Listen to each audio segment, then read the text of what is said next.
आपल्याला विधानसभेसाठी मतदान करायचं आहे।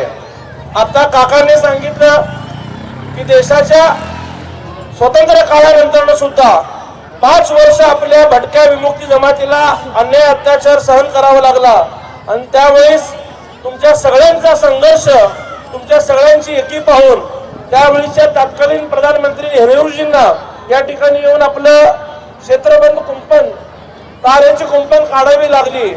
म्हणजे सांगायची गोष्ट इतकीच की वारंवार आपल्या समाजावर आजपर्यंत अन्याय होत गेलेला आहे आणि त्याचा कुठेतरी वाचा फोडण्याचं काम आपल्या समाजातील आजपर्यंतच्या लोकांनी केलं।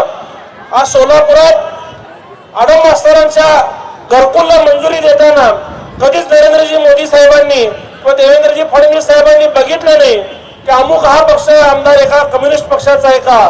त्यांनी बघितलं की हे घरकुल योजना आमच्या सोलापूरच्या लोकांना मिळत आहेत। पक्षाची विचारधारा बाजूला ठेवून त्यांनी त्या रेनगरच्या घरकुलला मंजुरी दिली, परंतु काम करून घेतलं, उद्घाटन झालं। उद्घाटन नंतर लोकसभेला आडम मास्तर दुसऱ्या पक्षाला काँग्रेसला पाठिंबा दिले। काँग्रेसने त्यांना निवडणुकीचं चॉकलेट दिलं आणि आता काँग्रेसची निवडणुकीची वेळ संपल्यानंतर आज विधानसभेला माकप आणि काँग्रेस एकमेकाच्या विरोधात भांडत आहेत।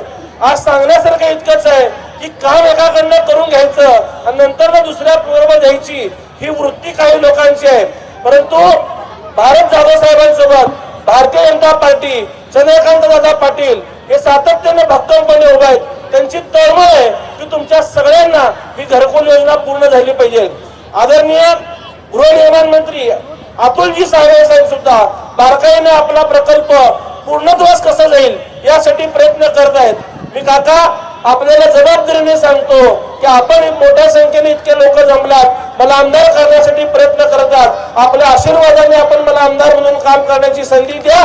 तुम्हाला सोबत घेऊन आपण निश्चितच हा घरकुल प्रकल्प मंजूर झाल्यानंतर त्याचा लवकरात लवकर भूमिपूजन कशा पद्धतीने आपण घ्यायचा यासाठी निश्चितच प्रयत्न करूयात। आपल्या भटक्या विमुक्त जमातीमध्ये कैकाडी समाज असेल, टाकारी समाज असेल, पारधी समाज असेल, तुम्ही सांगितलं आता मोची समाज असेल, अनेक 8 ते 9 जातींना सोबत घेऊन तुम्ही या ठिकाणी योजना राबवण्याचा प्रयत्न करताय।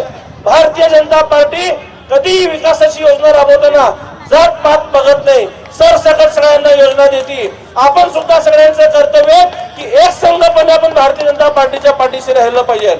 परंतु आज सोलापुरात काय होतंय, एमआयएम सरकार एक जातीवादी पक्ष, एमआयएम सरकार एक देशद्रोही पक्ष, एमआयएम सरकार एक राष्ट्रद्रोही पक्ष ज्यावेळेस या शहर मध्येला निवडणूक लढवतो तेव्हा काही लोक एमआयएम साठी एकवटतात।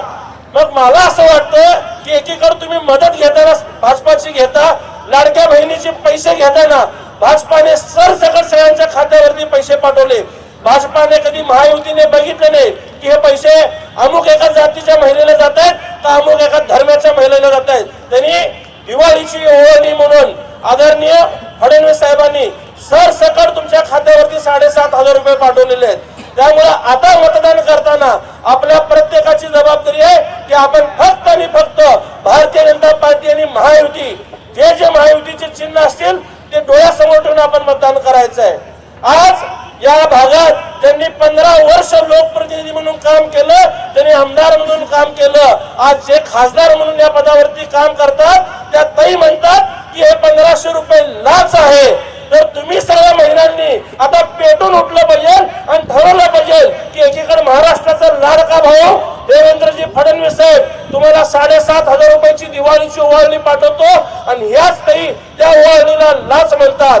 अशा लाच म्हणणाऱ्यांना आपण धडा शिकवला पाहिजे। आपण सगळेजण एक संघ भारतीय जनता पार्टीच्या पाठीशी राहिलो तर फडणवीस साहेबांनी गवाही दिली आहे की महायुतीचं सरकार आल्यानंतर 2100 रुपये प्रत्येकाच्या खात्यावरती येणार आहेत। आज 2100 रुपये म्हणजे माता भगिनींनो वर्षाला 25,000 रुपये होतात। या 25,000 कोणाच्या घराचं लाईट बिल, कोणाच्या घराचं भाडं, कोणाच्या मुलाच्या शाळेच्या फी, छोटी मोठी मदत आपल्याला या सरकारकडनं इतक्या भक्कमपणे सुरू आहे। तर ह्या मदत देणाऱ्या सरकारच्या पाठीशी आपण भक्कमपणे राहिलं पाहिजे। आज